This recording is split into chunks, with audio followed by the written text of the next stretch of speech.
ఈరోజు మా అమ్మ వంటలకు స్వాగతం అండి. ఈరోజు నేను మన చెట్లకు కాసిన కూరలతోటే కర్రీ చేద్దామని స్టార్ట్ చేస్తున్నాను. ఈజీగా చేసి చూపిస్తాను. ఈ వంకాయలకి కొంచెం గుడ్లు యాడ్ చేసి కర్రీ చేస్తాను.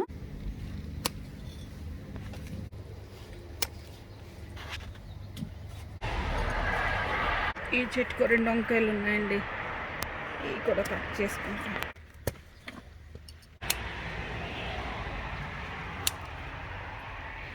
బాగున్నాయి కదా. నల్ల పచ్చిమిరపకాయ కోసుకొచ్చాను కదా మన చెట్లలోవి, వాటితో కర్రీ చేయబోతున్నాను. టమాటాలు, ఒక 5 వంకాయలు ఉన్నాయి, పచ్చిమిరపకాయలు ఉన్నాయి. వీటితో కొంచెం ఆనియన్ యాడ్ చేసి 4 గుడ్లు యాడ్ చేసి వంకాయ గుడ్లు కర్రీ చేయబోతున్నాను. స్టవ్ వెలిగించుకొని బాండీ పెట్టుకున్నాను.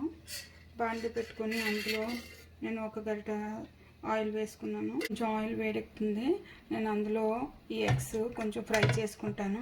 ఎగ్స్ చక్కగా వేగాయి కదండి, ఇవి తీసేసుకొని నేను ఒక బౌల్లో పెట్టేసుకుంటాను. ఒక బౌల్లో పెట్టేసుకుంటున్నాను. ఆనియన్స్ వేసేసుకుంటున్నాను. పచ్చిమిర్చి, కొంచెం అల్లం ముక్కలు వేసేసుకున్నాను. ఈ ఆనియన్స్ చక్కగా గోల్డెన్ బ్రౌన్ వచ్చేదాకా వేయించుకుంటాను. ఉల్లిపాయలు వేగుతున్నాయి కదా, నేను అందులో వంకాయలు కట్ చేసి పెట్టుకున్న వంకాయలు వేసేసుకున్నాను.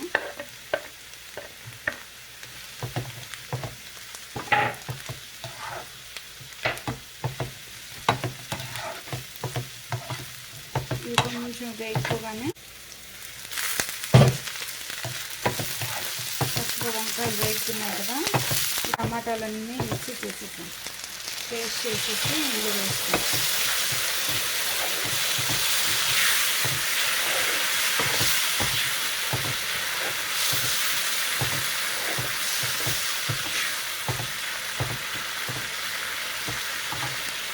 వేసేసుకుంటున్నాను. అలాగే తగినంత కారం కూడా వేసేసుకుంటున్నాను. అలాగే కొంచెం పసుపు కూడా వేసేసుకున్నాను. ఇప్పుడు ఇదంతా ఒకసారి ఇలా కలిపేసుకొని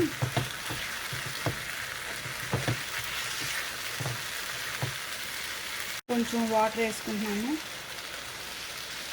ఒక 2 నిమిషాలు మూత పెట్టి ఉంచుకొని ఎగ్స్ యాడ్ చేస్తాను. కూర అయిపోతుంది కదండి, ఇందులో నేను ఎగ్స్ వేసేసుకుంటాను కదా. అన్నీ ఉప్పు కారం అన్నీ వేసేసాను, ఇంకేం వేయాలి ఇందులో.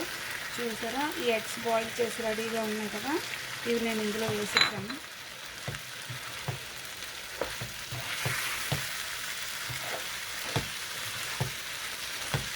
ఒక 2 మినిట్స్ ఇలా కలిపేసుకొని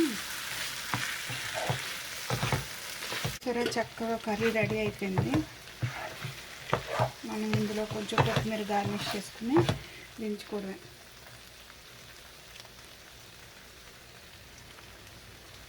వంకాయ, టమాటా, గుడ్లు రెడీ అయిపోయింది. చూసారా, మీరు కూడా ఇలాగే ట్రై చేయండి. కొత్తవారు అయితే తప్పనిసరిగా సబ్స్క్రైబ్ చేసుకోండి. ఇలాగే చిన్న చిన్న వంటలు, ఈజీ వంటలు తయారు చేసి చూపిస్తాను. థ్యాంక్ యూ ఫర్ వాచింగ్ మా అమ్మ వంటలు.